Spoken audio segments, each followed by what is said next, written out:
Oh, hello, this is Tak Chung from Walk with Tak. Welcome to my YouTube channel. If you enjoyed this video, please like, subscribe, and share.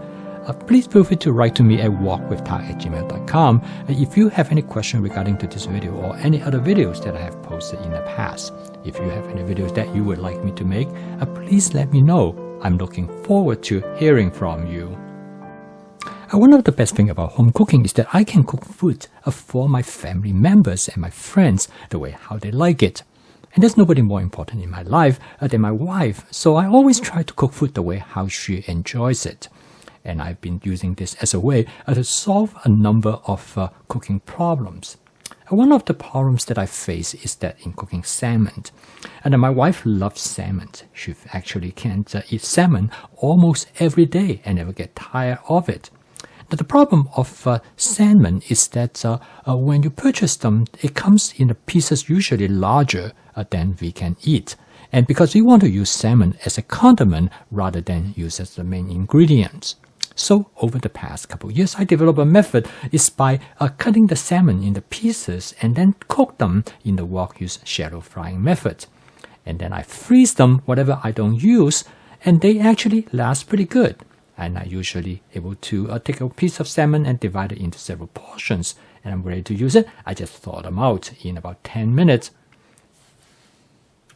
I cooked this dish tonight in my Cook Standard 13-inch stainless steel wok. I really like this wok, although normally I use my Cuisinart 14-inch stainless steel wok, but sometimes I just switch them just for fun. The most important thing is that you want to heat up the wok as hot as possible. So hot that when you put the oil in it, the oil starts to smoke almost immediately. Now this is very important because this will allow you to char the skin of the salmon. Now, used to, my wife and I did not eat the skin because the skin tends to be oily. And most people actually peel the skin when they cook the salmon, or after they cook it, they just leave the skin behind. Then I discovered that if you fry the skin of the salmon and create a crispy char texture, the skin actually tastes great. My wife is a connoisseur of salmon. She loves salmon, and she ate salmon from every restaurant that she can imagine that we can find put our hands on. And she finds that most of the time they do not cook the salmon like this. So I discovered if I char the skin of the salmon, she actually really enjoys it. In the past, she used to leave the skin behind, but now the skin is the first thing that she enjoys. Now, as you notice that when the wok is very hot, the skin chars very quickly. In fact, as you can see here, in about 30 seconds, the skin has already charred. And the nice thing about home cooking is that you can adjust how much you want to cook the ingredients. You can char the skin more than you would like, or you can char it lightly. I find that the more you char it, the better the skin tastes. Now, as you can see that the salmon cooks very fast because it has been cut into these smaller pieces. And this is one advantage of this method. It does not affect the quality of the cooked salmon at all. You can adjust how much you want to cook the salmon, and you can keep the inside of the salmon moist and tender. But the nice thing is that using this method, not only is it fast, you can actually create a crispy texture on all sides of the salmon. As you can see here, this takes only literally less than a couple minutes to cook. And as in comparison, if you have not cut the salmon into smaller pieces, it would take about 5 to 6 minutes to cook. And this adds another advantage because the pieces are relatively small. You can treat them as individual pieces. Some pieces you can cook them longer, depending on the thickness of the salmon, and some you can cook them for a less amount of time. Now, the salmon is almost done. So I'm going to do is that I'm going to remove the salmon from the wok. Because the next step is that I'm going to cook the vegetable to go with it. This method, I call it combinatory stir frying, which means that you cook the food ingredients in separate occasions. And the reason for that is that this will give you much better control of the doneness and the texture of these ingredients. So at the end result, when you combine them together, they will achieve the texture as well as the doneness that you want for each one of the ingredients. So at this point, I'm going to pick them up. As you can see that they are very nicely done, and both sides has create a nice crispy texture. When you bite into them, they taste really delicious. So I'm going to set them aside, and at the meantime, I'm going to ready to cook the vegetable portion of the dish, and then I will combine all of this together. So I'm going to just leave the wok as it is. As you notice that there's a lot of oil actually given off by the salmon, this other omega-3 fatty acid, which is the nutritional portion of the salmon.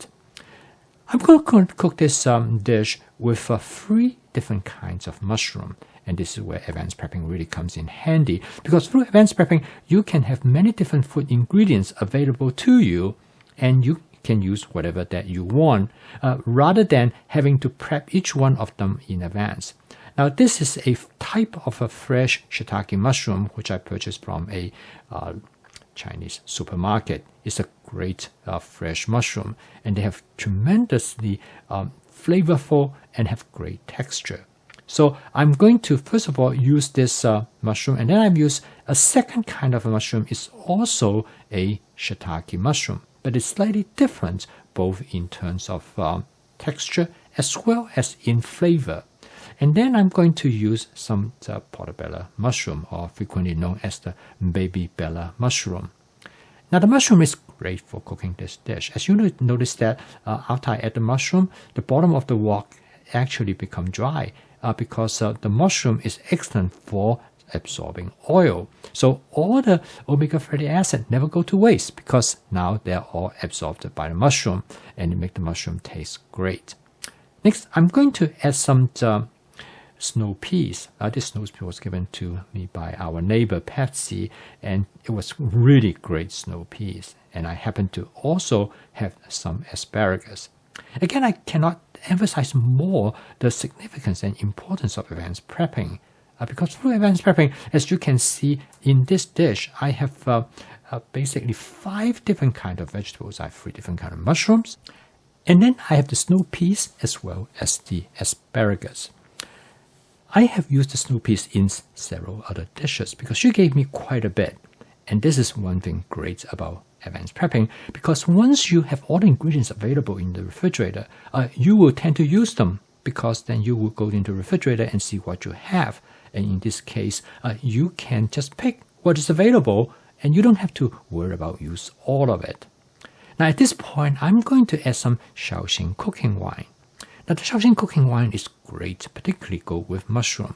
The mushroom is excellent for soaking up the Shaoxing cooking wine. And the end result is that it provides you really a great flavor. The flavor from the omega-3 fatty acid that come from the salmon.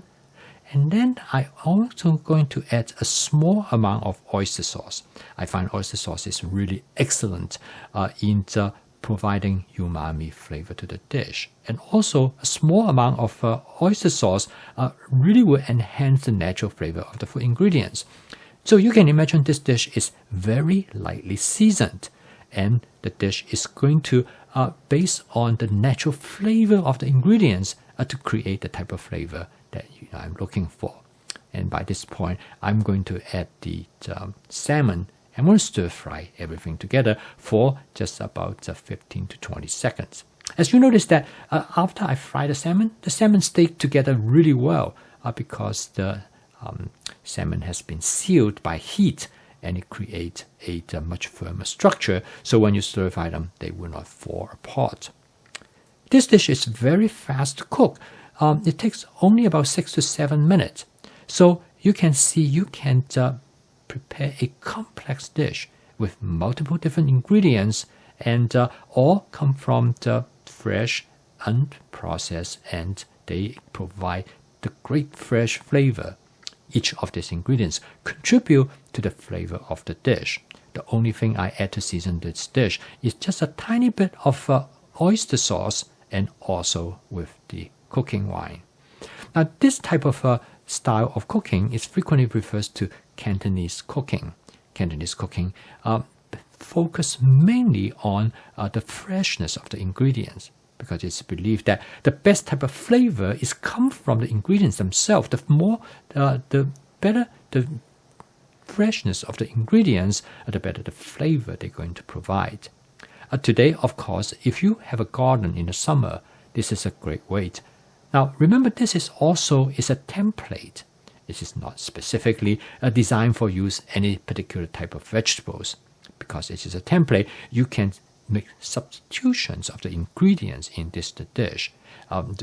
Obviously, there are many possible substitutions that you can make. Now, if you have a summer garden, this is a absolutely best way for you to cook your dish. And as I show here, that you can substitute many of these vegetables. But at the same time, you can also make substitutions to the protein as well. Instead of using salmon, you can use chicken, beef, pork, shrimp. The possibility is infinite. So this is the foundation of tempeh-based cooking. You don't use recipe, but you use whatever you have available, and you use the basic template to create the dish that you want.